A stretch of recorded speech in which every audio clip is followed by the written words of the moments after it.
साल 2020 का पहला बजट आ चुका है। काफ़ी बढ़ोतरी हुई है बजट में। टैक्स स्लैब की बात करें, अच्छी हवा की बात करें, बहुत सारा कुछ निर्मला सीतारमण ने आज बयान किया अपनी स्टेज से।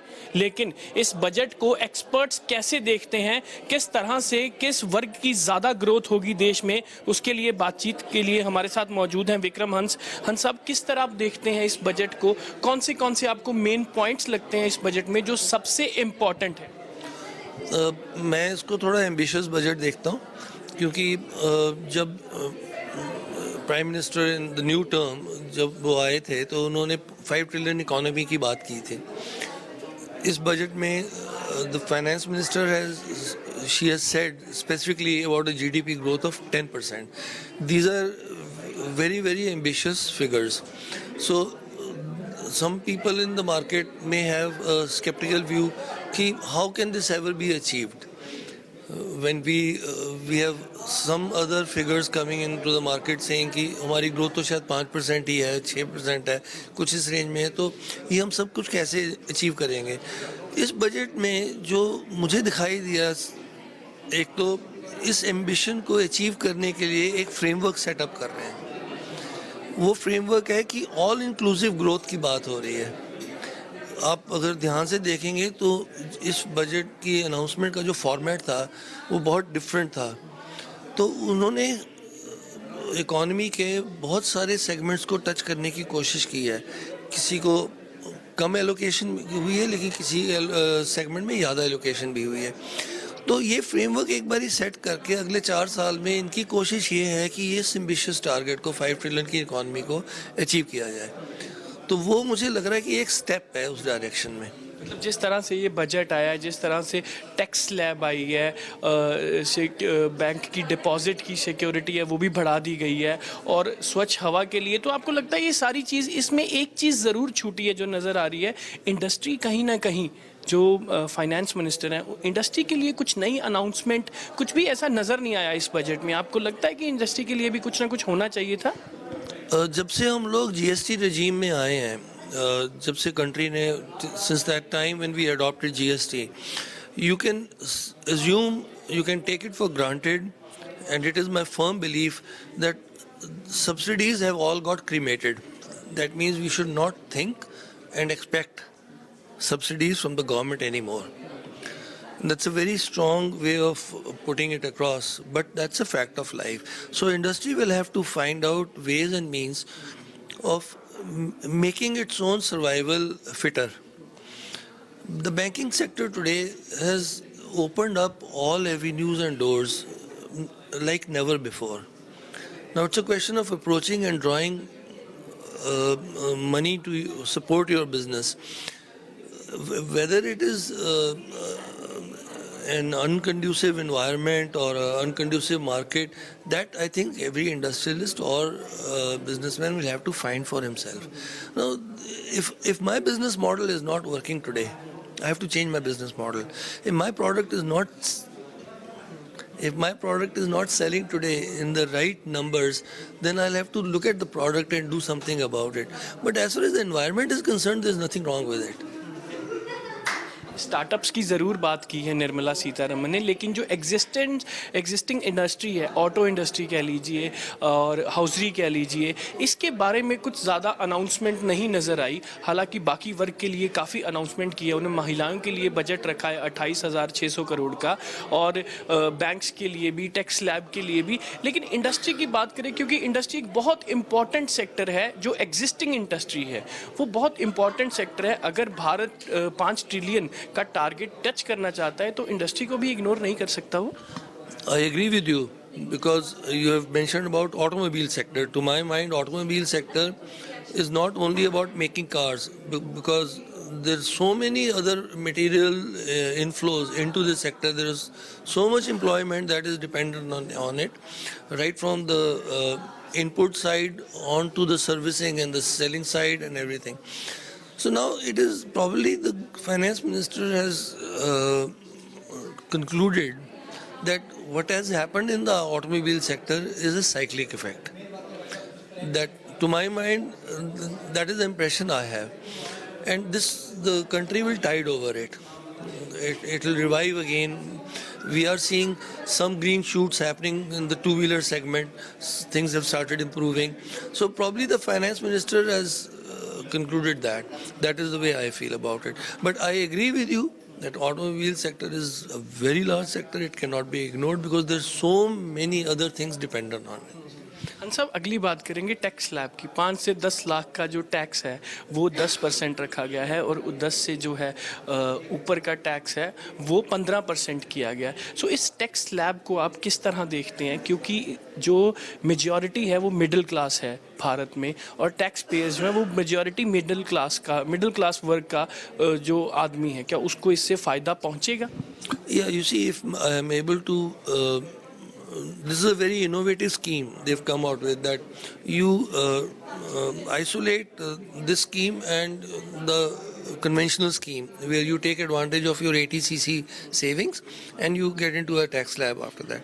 Here she says ki okay, if you've not made any savings under 80cc, this is the tax you pay flat. Now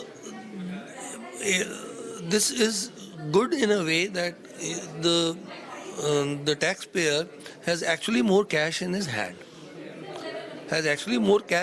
Because earlier you used to block money in 80cc and then work out your tax rate. Leave it.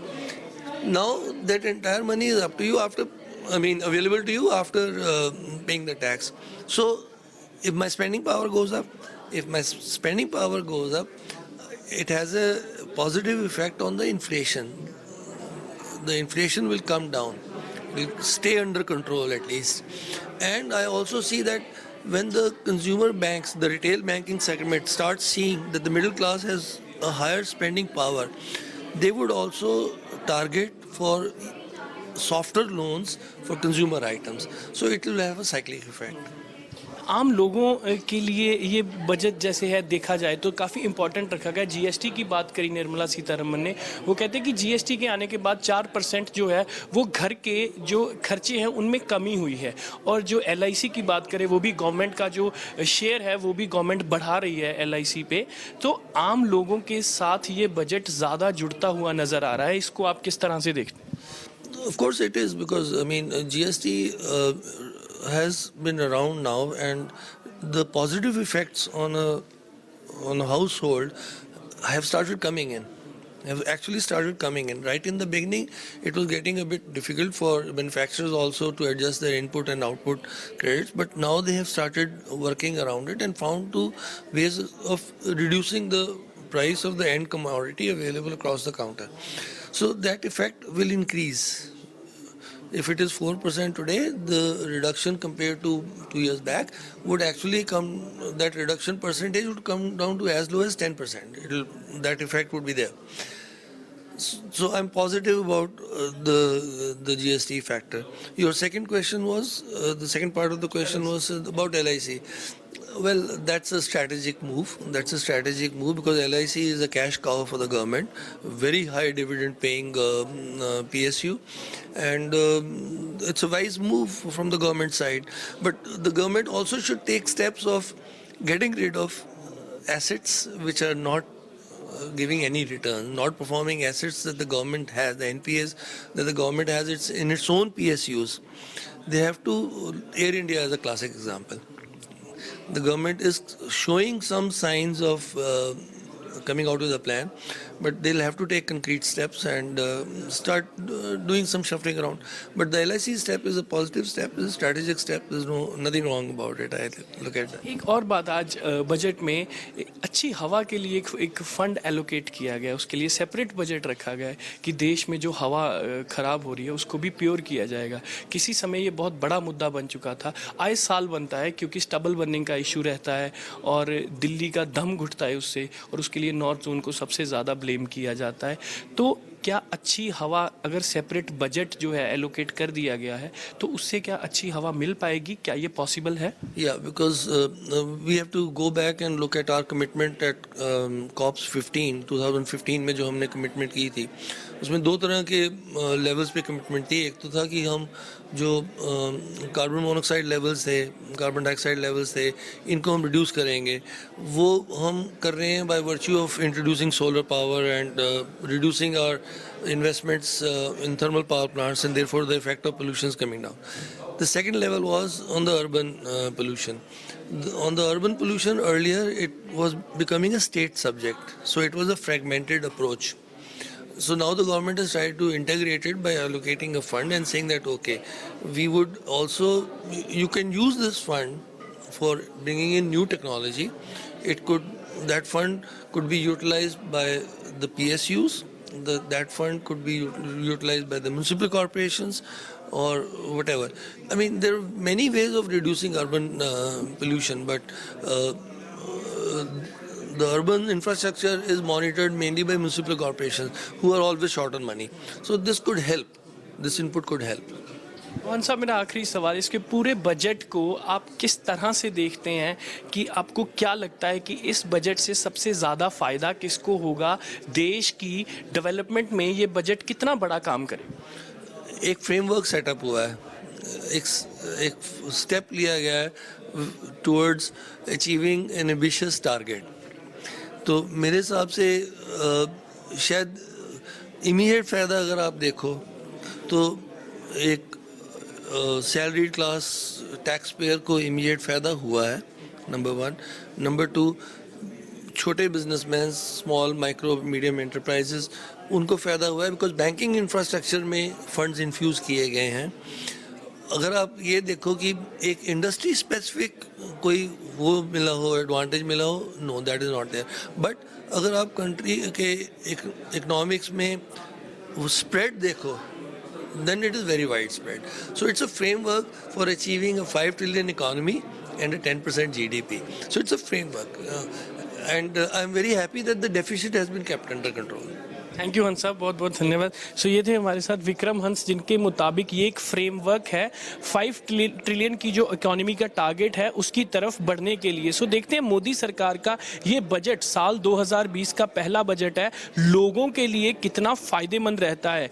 जिन लोगों से मोदी सरकार ने बड़े वादे किए हैं, क्या वो लोग भी खुश होंगे इस बजट से या नहीं, या फिर वो 5 ट्रिलियन की जो टारगेट है वही अचीव करने का मुद्दा रहेगा. कैमरा पर्सन संदीप के साथ अमनदीप दीक्षित, ABP न्यूज़, चंडीगढ़.